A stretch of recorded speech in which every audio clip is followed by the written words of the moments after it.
Talvez a gente saiba mais do Kirin-Maru do que vocês desconfiam, e nesse vídeo eu vou trazer tudo sobre ele, inclusive referências mitológicas pra gente saber o que a gente pode esperar dele.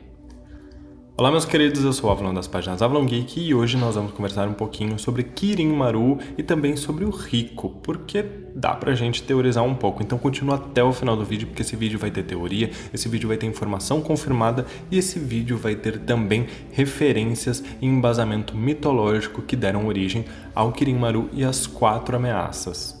Então desde já, se você quer mais vídeos assim no canal, não esquece de deixar o seu like e compartilhar com os amigos, porque esse vídeo aqui deu um bom trabalho para fazer uma pesquisa.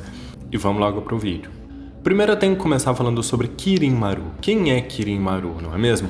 E bom, como a gente sabe, Kirin-Maru ele é um Dai Yokai do mesmo nível, digamos assim, que o próprio Toga. Ele exerce ali um papel de chefia, digamos assim. Ele é responsável pelas terras do oeste, enquanto que o Toga era responsável pelas outras terras. Então, ele possui inclusive 4 generais, digamos assim, que são as 4 grandes ameaças, e ele é o possível grande vilão de Hanyo no Yashahime. E bom, vamos começar então um pouquinho falando sobre o embasamento do Kirin-Maru. Kirin-Maru, claramente, e a gente pode ver isso até mesmo pela imagem que foi usada para representar ele quando o Myuga está falando sobre ele no episódio 5, baseado numa criatura chamada Kirin. Kirin é uma criatura da mitologia japonesa e que, segundo as descrições, ele tem uma cabeça de dragão, chifres, corpo de cervo e patas com cascos e uma crina e um rabo de cavalo. É uma criatura considerada divina e que aparece a cada 500 anos. E a aparição dele ocorre justamente para anunciar o nascimento de um grande líder ou grandes mudanças na Terra. Então a gente pode pensar aí que talvez o fato dele ter ficado omisso durante toda a jornada de Inuyasha possa ser justificada pelo fato de que ele estava adormecido, alguma coisa assim, e agora o Kirin-Maru acordou, despertou para anunciar a chegada de um grande líder. Então algumas pessoas até teorizavam ali que o Sesshomaru ia assumir, o posto como grande Dai Yokai, então talvez seja justamente esse o despertar dele, um novo líder surgiu, ou até mesmo uma das filhas do Sesshomaru ou a própria Moroha tendo nascido fez com que ele despertou. O nascimento de um novo líder, que pode ser a Toa, a Setsuna, pode ter provocado o despertar do próprio Kirin-Maru. E como vocês sabem, ou se não sabem, vão descobrir agora, o Seiyu que deu voz ao professor da Toa é justamente o mesmo Seiyu que vai dar voz ao Kirin-Maru lá no episódio 7. Então a gente já imaginava, algumas pessoas já teorizavam que o Kirin-Maru poderia ser esse mesmo professor por conta do nome, ele tem Kirin no nome, então estava um pouco óbvio, a gente não sabia se era proposital ou não, até porque segundo a Árvore das Eras, o Kirin-Maru possui a habilidade de viajar entre as eras, então é perfeitamente possível que ele tenha ido à Era Moderna para, digamos, ficar de olho na Toa. Isso reforça inclusive a minha teoria de que talvez a Toa possa ser esse grande líder, mas vamos deixar isso para cá para a gente pular para mais informações. O Kirin-Maru é acompanhado por 4 yokais poderosos que são conhecidos como as 4 grandes ameaças e elas possuem também um embasamento, mas não de mitologia japonesa, mas sim da mitologia chinesa. Eu não sei se todo mundo já ouviu falar, mas na mitologia chinesa existem 4 criaturas que representam os 4 pontos cardeais, Então norte, sul, leste, oeste, a gente tem ali uma ave de fogo, uma fênix, um dragão azul, a gente tem um tigre branco e a gente tem uma tartaruga negra. Porém, existe uma contrapartida, antagonistas a essas 4 criaturas chinesas, que seriam 4 criaturas malignas. E elas são justamente as criaturas que provavelmente deram nascimento às 4 ameaças, que inspiraram essas 4 ameaças. E essas criaturas são conhecidas também como as 4 grandes calamidades. A primeira delas é Undun, que é conhecido como o caos primordial, e possui um aspecto meio nebuloso, um corpo sem muitas formas, mas com patas e asas. A gente tem Tao-U, que é uma criatura com vários dentes, um corpo quadrúpede, uma cauda de dragão. Nós temos Kyong-Ki, que é um tigre alado, e aí eu acho que todo mundo já consegue associar a Kyuki, que aparece ali já em Hanyo, e também Taotai, que parece ser uma espécie de javali. Então Taotai é descrito como um ser comilão, uma representação de gula e ganância. Kion, que é uma besta demoníaca gananciosa e cruel, e ela se alimenta de carne humana, então a gente já pode esperar que a Kyuki, lá de Hanyo, vai ser provavelmente a pior delas, a mais difícil de se enfrentar.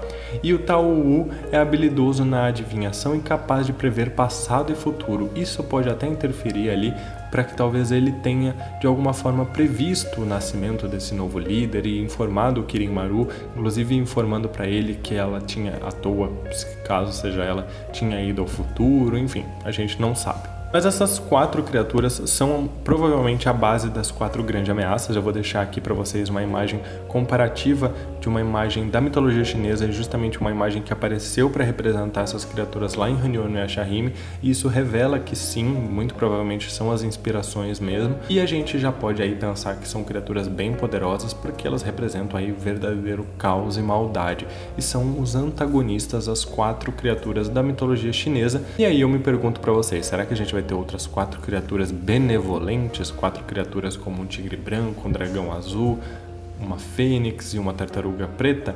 Eu acho que não, tá? Mas eu acho que talvez a gente tenha alguns personagens de Hanyo fazendo vez a essas criaturas. Então a gente tem ali a própria Moroha, que possui um vermelho e ela tem ataques de chamas. A Toa poderia ser perfeitamente aquele dragão azulado, ou talvez até mesmo um tigre branco. Algumas delas talvez possam assumir, digamos assim, um papel de ser uma das 4 criaturas que protege os 4 pontos cardeais. Mas não é disso que eu vim falar principalmente aqui nesse vídeo. Eu queria trazer para vocês uma teoria sobre Rico, o personagem que vai aparecer agora no episódio 7, e que ele é dito ser um pirata que saiu do mar e agora está em terra. Eu disse para vocês ao longo da análise do episódio 6 que eu desconfiava que a inocência da Toa estava sendo muito escrachada, ela estava sendo jogada o tempo todo na nossa cara pra gente prestar atenção nisso, porque provavelmente ela ia acontecer e ia gerar algum problema no futuro.